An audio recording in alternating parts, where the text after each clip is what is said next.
Hi, everyone. I'm Katie Bishop, and I'm an energy healer.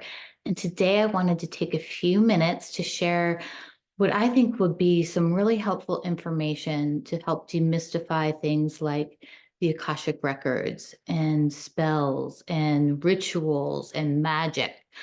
Um, so starting with the Akashic Records, the etymology of the word Akashic means sky, and it's referring to the element of ether. So the Akashic Records are essentially an etheric living database containing the history of every soul's thoughts and emotions and past events of every lifetime, seen from every perspective.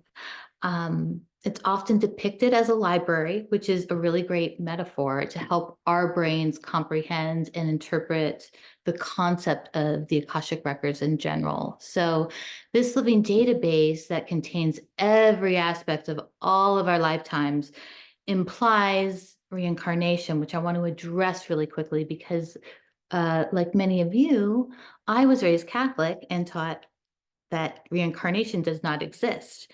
Um, However, of course, over the years, I've learned the truth, and um, reincarnation was actually taken out of the biblical text at the Council of Nicaea. So you can actually find those writings in the Apocrypha, and I'll put a link below if you're interested in reading more about those texts that include reincarnation. Um, our souls and our spirit, that's our connection to source, to God, to creator. So it doesn't die when we shed the physical body.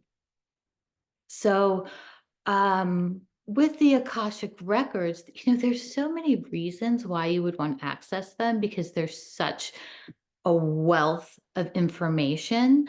Um, One of the things to keep in mind that is really helpful is to try and be really specific about what you're looking for. When I go in there, I make sure that my questions of the information I'm looking for is really relevant so that there's a purpose for the inquiry itself.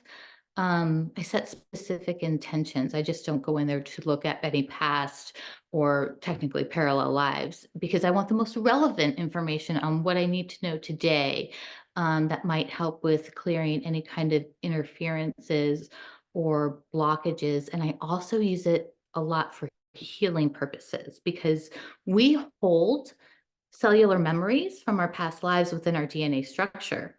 So we can use the Akash to identify where you may have unexplained or unresolved fear or phobias or resistances and so forth.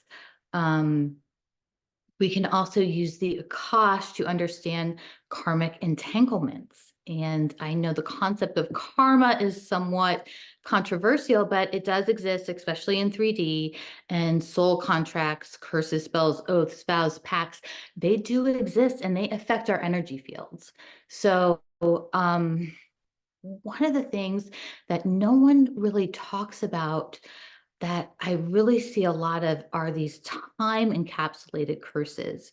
It's very relevant right now, I think, because we're at the end of this 26,000 year cycle, and there are so many of us incarnating at this time that are on this mission to help humanity in the ascension process to 4 and then 5D. And we're targeted. And those time-based curses activate based on a specific event happening, like a spiritual awakening, or if you reach a certain age. So I know that's going to sound really ridiculous to some people, but casting spells and thought casting is very real, and it absolutely affects the morphogenetic field around us. It's so real to the extent that if you're familiar with Father Gabriel Amorth, he was the internationally well-renowned Catholic priest from the Diocese of Rome, and he has shared in his books his experiences with curses that were on a scheduled timeline. He called them event-activated curses. And he also shared how they can be transmitted through generational lineages. And this is coming from a Catholic priest. Um, So I see this all the time in my practice, especially when it comes to the ancient evil eye curse being passed down. And this is all information that you can find in the Akashic Records and in the etheric field. Um, it's also important to understand that, with these spells and curses and magic, this is really nothing more than a manipulation of the frequency of the electromagnetic field. That's really what's going on. So I just want to demystify that a little bit because we see this everywhere every day, but it's unrealized. You know, television, television. This is an everyday form of magic. It's broadcasting. It's casting a broad spell. It's casting an intention to a broad population of people, and it affects and manipulates how people think and how they act. So, along those lines, I also want to talk about rituals because there's so many misconceptions about rituals. When people hear the word ritual, they start thinking dark and satanic, but rituals can be beautiful ceremonies. Weddings are rituals. Baptisms are rituals. Your daily meditation is a ritual. A ritual is just a repeated action or a practice that we give meaning and purpose to. It can be traced back to a Sanskrit term, which means the way. It can also be derived from an Indo-European root, ray, which means flow. So when we do a ritual with positive intent, we join the flow of the universal life wave. We join the flow of nature. We join the flow of divine oneness. That's the way to divine oneness. And when we apply our intention and our will and our emotion into a ritual, it creates sacred energy. So it would be beautiful if we could live our lives in a harmonious ritual with nature, with the natural rhythms of our body. I think this is what our culture as a whole lacks today to its own detriment. We lack the practice of healthy rituals. Everything these days is excess materialism, instant gratification. Everything is disposable. Nothing is held sacred anymore.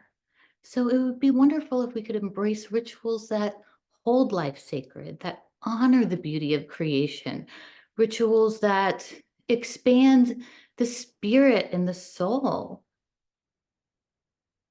Initiations and rites of passage, they are milestones and they give meaning and they give purpose to our lives.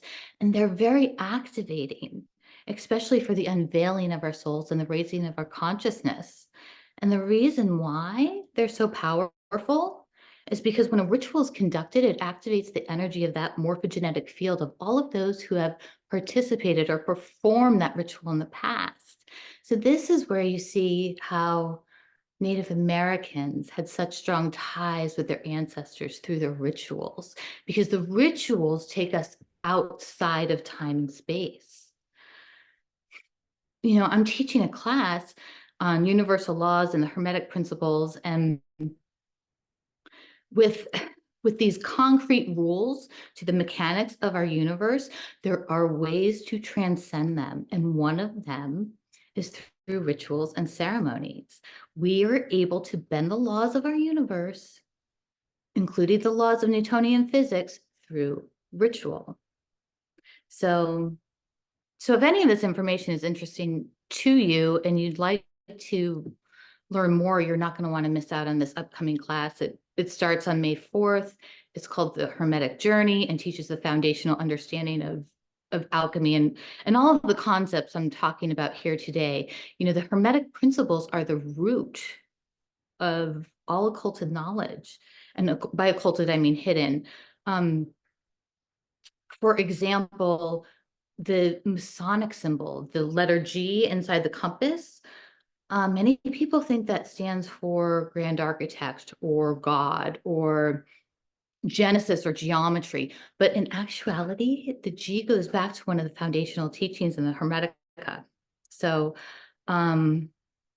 So I'll post a link below if you'd like to sign up and secure your spot for these classes. Again, they start on May 4th. And I'll include a link to my website too. I have more information on there. So I hope you found this helpful. And um, please know that, this kind of information can help you heal yourself. And when you heal yourself, you are healing and you are impacting the life wave of our humanity and the planet herself. So thank you for listening. And please know that the magic that is within you is always greater than the magic you perceive outside of yourself.